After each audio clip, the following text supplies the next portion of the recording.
Welcome back now to our special coverage of Events 2025.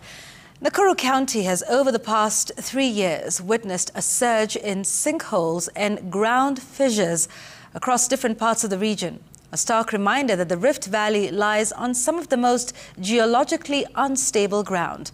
Geologists say the phenomenon is often triggered by heavy rains, which expose fault lines buried deep beneath the surface. And as our reporter Marianne Nyambura now tells us, experts note that tectonic plates in the Rift Valley drift by 1 to 2 centimeters each year, with the formation of a new lake, a process that could take hundreds of years.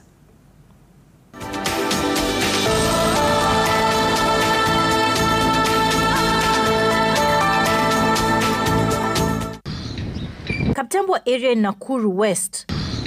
The rains that pound this neighborhood no longer bring relief but fear. For residents like Masi Nyaboke and Sheila Bukachi, every drop revives memories of May 9th, 2024, when a massive sinkhole opened up, displacing more than 500 families and destroying homes. 1 year on, some houses remain unsalvageable, while others have been patched up and repaired. And with every heavy downpour, residents are reminded that the ground beneath their feet could give way again. Hapa mahali kuporomoka ndio tunaishi hapa kando. Tunahofia maisha yetu sababu mvua ikinyesha mingi hata tukaangi kwa nyumba. Tunaogopa tutakuja kukaa nje tukichunga tuone kama tunaweza pebwa ama hatutapebwa. Tunaona hata hiyo mchanga imewekwa hapo ni yenye inafunika mashimo. Hasa mvua imenyesha siku 2-3. Tunaona kama bado hakuna kurekebisha, imerekebishwa juu bado tunaweza poromoka na tuna habari. Tuko na uoga juu bado shimo ukienda na huko bado iko. Across Nakuru County, fissures cut through farms, roads and residential estates. Invisible to the naked eye, they are often exposed during the rainy season. The recurring fissures and sinkholes have left residents on edge. On September 4th, 2025, a sinkhole opened up along the Nakuru-Eldoret highway at the Everready area. A similar sinkhole had formed at the same spot on the same date, September 4th, just a year earlier in 2024. Geologists have mapped out the most vulnerable areas.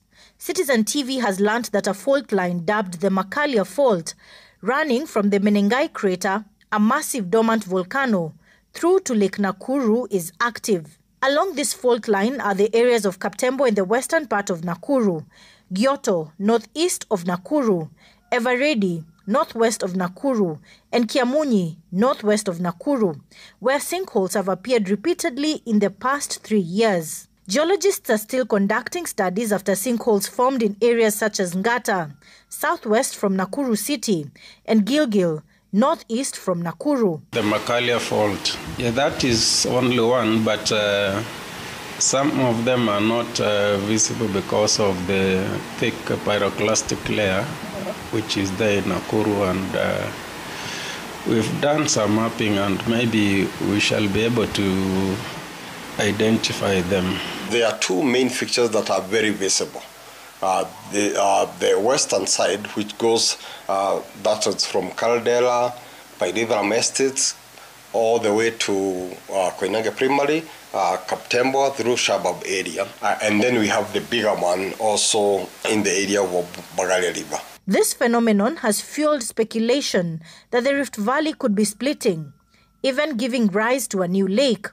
But experts caution that while tectonic plates do drift, the process is slow and any major transformation could take hundreds of years. The rate at which the Kenya Rift is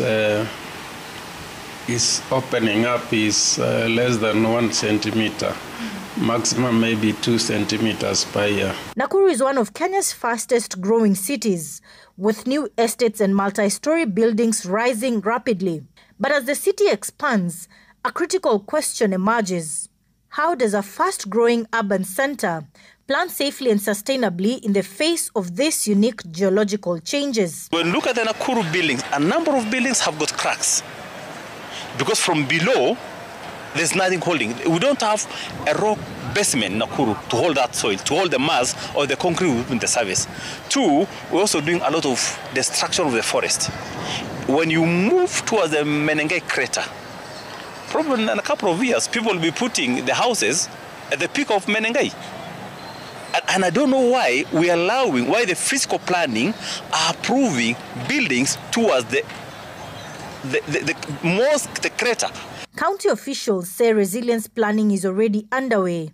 By February next year, Nakuru, Naivasha and Gilgil are set to have a comprehensive resilience plan designed to guide urban growth and keep residents safe. There are areas we are limiting to approvals, and that is the western side along the fault line, which we are now, the Njoro, the River Njoro, the Bagalia fault line, and this fault line, we are going to peg these areas to ensure that there is no actual development. Because sinking, as long as the rock layer is very soft in these areas, you'll experience these things when there are heavy rains. As geologists move swiftly to conduct studies that could deepen understanding of this phenomenon, urban planners caution that approvals for construction of multi-story buildings can only be done after geotechnical surveys have been conducted.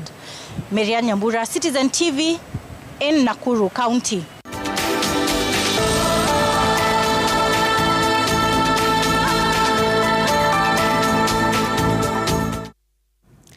Kenya's health sector